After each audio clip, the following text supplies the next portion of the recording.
अगर हिंदू हिंसक है तो आपको कितनी ऐसी दंगाएं देखने को मिलती है जहाँ पे काटमार मच रहा है। अगर हिंदू हिंसा फैलाता है फिर याकूब मेनन कौन है, शरजील इमाम कौन है, बगदादी कौन है, गद्दाफी कौन है, लादेन कौन है। तो कहीं ना कहीं मुसलमान भी कोई होगा तो ये नहीं सोचेगा, ये देखो बोलने बोलने में बोल दिया, अब सारे भारत के हिंदू वो बोलेंगे हमें गाली देंगे। आप कहीं सोचते ये मुसलमान के भी सगे नहीं हैं। आपको मैं लिखित दे रहा हूँ, अगर मोदी जी हिंदू मुस्लिम करते ना तो ये आवास योजना से मुसलमानों को घर नहीं मिलता, ये जो जन औषधि केंद्र पे मुसलमानों को दवाई नहीं मिलता, सरकारी अस्पतालों में मुसलमानों का इलाज नहीं होता, 5 लाख का बीमा नहीं मिलता। जिस रोड पे चलते ना बनवाते तो बोलते ये हिंदू का रोड है, मुसलमान अपना बनवा ले जिसको सपोर्ट करता है। ऐसे देश चलता है।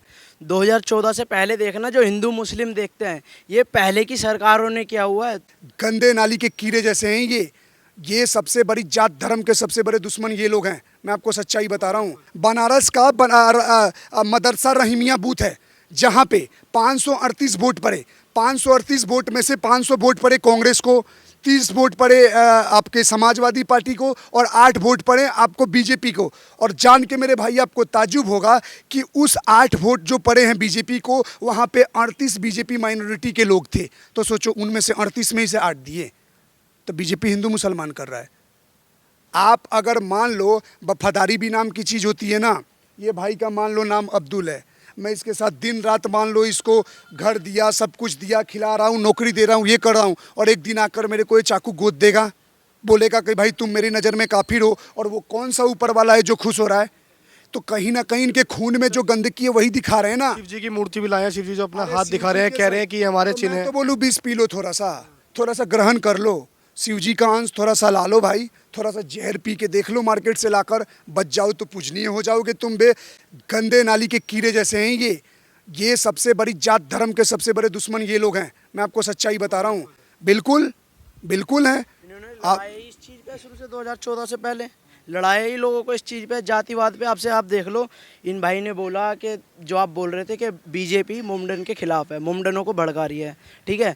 2014 से पहले ये बोल रहे हैं कितने लोगों को मुआवजे मिले हैं, कितने उन लोगों को आवास योजना मिले, 2014 के बाद मिली ना भाई। बीजेपी गवर्नमेंट जो आई है लोगों को एक तरह से देख रही है। पाते हो बेचारे बन के घुसते हो किसी मोहल्ला में, एक फ्लैट लेते हो, फिर आप धराधर सुअर जानवरों की तरफ खचाखच आबादी पर। क्या इस देश में आबादी का कोई महत्व नहीं है क्या? आप किसी भी जगह में जाते हो, अभी अकबर नगर का घटना आया, क्या वो लीगल ज़मीन पे था जिसको तोड़ा गया?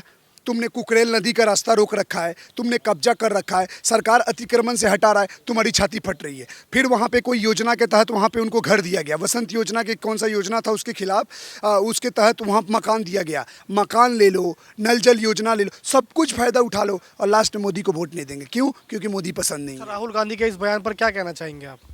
राहुल गांधी के इस बयान पर, जो हिंदुओं के उन्होंने बयान दिया है, वो कह रहे हैं कि हमने सिर्फ बीजेपी के बारे में बोला है और हिंदू ना लें इसे। अरे सुनो, हिंदू ले चुका है, तुमने सारे हिंदुओं को टारगेट किया। और हिंदुओं में कौन आते हैं मैं बता देता हूँ। इसमें बौद्ध आते हैं, जैन आते हैं, सिख आते हैं और सनातनी आते हैं। हम चारों हिंदू हैं, सभी के मुंह पे तमाचा मारा है। और बात रही राहुल गांधी हिंसा, अगर एक माँ बाप के जने हैं, बोला है तो बीजेपी को बोला है, बीजेपी जो हिंदू मुस्लिम करती है इस वजह से बोला है। अच्छा, एक बाप उसका पारसी, उसका ये फिरोज गैंडी जो टाइटल है उसका, उसके बाद बेटा राजीव गांधी जो गांधी लगा दिया गया गांधी जी की कृपा से, माँ कैथोलिक क्रिश्चियन। तो पारसी और कैथोलिक क्रिश्चियन से जन्मा हुआ औलाद हिंदू कहाँ से? और हिंदुओं में ब्राह्मण। चाणक्य सही बात कहते थे, विदेशी महिला से पैदा हुआ पुत्र कभी भी राष्ट्र और देश का सगा नहीं हो सकता, और वो इसने साबित कर दिया। जनेऊ तो दिखाने के लिए पहनते हैं भाई, वो इसमें आ रहे हैं, पॉलिटिक्स में आ रहे हैं, लोगों को अंधा दिखाते हैं, अंधा बनाते हैं। जो जनेऊ बोल रहे हो ना, वो तो साला सब दिखाने के लिए। मन्नी दिए नहीं, आज राम मंदिर की फिक्र रही। सुनो, 99 सीट लाने के बाद ये जो एटीट्यूड दिखा रहे हैं ना, जैसे इनकी सरकार बन गई है। याद रखो, हिंदू समझ चुका है, आने वाले चुनाव में ऐसा लताड़ेंगे ना इनको। जो हिंदू नाराज थे ना, वो भी आग बबूला हैं कि अगली बार चुनाव होने तो इनको औकात दिखाएंगे। और राम मंदिर की बात रही, वहाँ के ट्रस्ट ने बोल रखा है, अभी तो पहला फेज में फर्स्ट फ्लोर कंप्लीट हुआ है, दूसरा कंप्लीट हो रहा है, तीसरा फ्लोर कंप्लीट होगा। सब्र तो करो, पानी जम रहा है। अरे जहाँ काम ही स्टार्ट हुआ है वहाँ का कमी नहीं निकलेगा। इतना विकास लाए तो हार क्यों गए? हार क्यों गए? कहीं बरगलाने का, आप ये राम मंदिर की बात कर रहे हैं, लोगों को बरगलाने का भाई, इसलिए हार गए। सबसे यूपी से कितनी सीट हैं और आई कितनी है? अयोध्या से बीजेपी हार गई। क्यों हार गई? एंड टाइम पे लोगों को बरगला देते हैं ये लोग। अच्छा, क्या बरगला है? अब ये सोचो, इनके फेक बीजेपी कहाँ फेल हुई? ये बोलने लगे संविधान खतरे में है, ईवीएम हैक हो रहा है, आएंगे तो डिक्टेटरशिप करेंगे, आरक्षण खत्म कर देंगे। तो कांग्रेस कहीं ना कहीं उन सारे बातों को ग्राउंड लेवल पे ऐसे लोगों को दिमाग में भरने लगी कि लोग भ्रमित हो गए। ऊपर से वो 8,500 वाली जो टकाटक और जिसमें झटाझट लोग गए थे कांग्रेस ऑफिस के आगे, तो चवन्नी टकाटक नहीं मिला। समझ रहे हो, ये ठकाटक वाली स्कीम बर्बाद की है कांग्रेस ये वोटर्सों को। और वोटरों को शर्म लाज नहीं है क्या? ये झूठ बोलते तुम मान लेते हो। और राम मंदिर हारने का है तो सुनो, मेरे को दुख है, 5 लाख वोटर्स ने लगभग वोट दिया है। 85% वोटर्स हैं अयोध्या में हिंदू। फैजाबाद कॉन्स्टिट्यूंसी के अंदर आता है। भाई जो राम की सगी नींव वो हमारी हो जाएगी। हद से ज़्यादा विकास करना भी देश के लिए खतरनाक होता है। और बात रही राम मंदिर अयोध्या का, तो सुनो, वहाँ के सांसद में भी कुछ कमी थी। योगी जी ने भी कुछ लिस्ट दिया था, ऐसी खबर आ रही है, जिस पे अमित शाह ने ध्यान नहीं दिया। और कहीं ना कहीं बीजेपी भी एक तरह से इनके मुंह पे एक तमाचा लगा कि ज़्यादा अपने आप को समझोगे, ग्रांटेड लेगो कि हम ही हम हैं, तो जनता ने थोड़ा इनको कमर तोड़ दी। लेकिन जनता ने इतनी भी कमर नहीं तोड़ी है कि इनकी सरकार नहीं बनी है। सरकार बनी है, इनको पछतावा हो चुका है।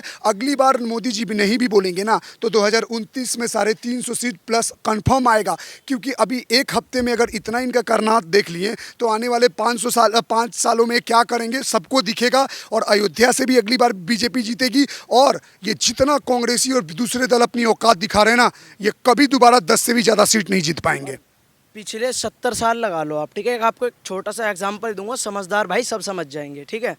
70 सालों में क्या इनकी कांग्रेस की इतनी भी औकात नहीं है कि साली 99 सीट ला रही है, 99-100 सीट ला रही है।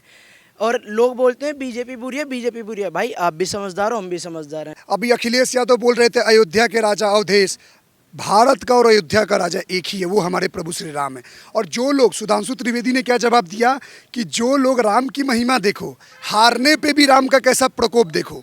कि जो लोग कल तक बोलते थे राम काल्पनिक है, राम विदेश से आए हुए हैं, राम तो एग्जिस्ट ही नहीं करते, आज वो लोग राम के पथ गिना रहे हैं कि राम कैसे अयोध्या से पंचवटी, ये सारा रामेश्वरम, ये जहाँ जहाँ मार्ग में गए थे, उन सभी जगह से राम मतलब बीजेपी हार गई है। तो राम की महिमा देखो। बीजेपी हारने के बाद जो लोग उंगली उठाते थे, वो लोग राम के जगहों का प्रमाण गिना रहे हैं कि देखो जहाँ जहाँ से राम गए थे वहाँ से बीजेपी हार गई। तो ये भी मेरी प्रभु की लीला ही है। क्या आप बीजेपी का विरोध करते करते आप इतना नीचे गिर गए हो कि जो लोग आपको वोट दे रहे हैं, जो आपको समर्थन दे रहे हैं, उन्हीं को आप लतार मार रहे हो? ये तो मैं बात बोलूँगा कि एक तरह से राहुल गांधी ने जूता भींगो के मारा है तमाचा उन सभी वोटर्स के ऊपर कि देखो तुमने वोट दिया, तुम्हारी यही औकात है। आप हिंदू को हिंसक बोल रहे हो, क्या जताना चाहते हो कि हम लोग क्या भगवान राम के नाम पे गर्दन काट रहे हैं? क्या हम लोग क्या भगवान कृष्ण के नाम पे आपको रेप मर्डर कर रहे हैं? ये कह रहे हैं कि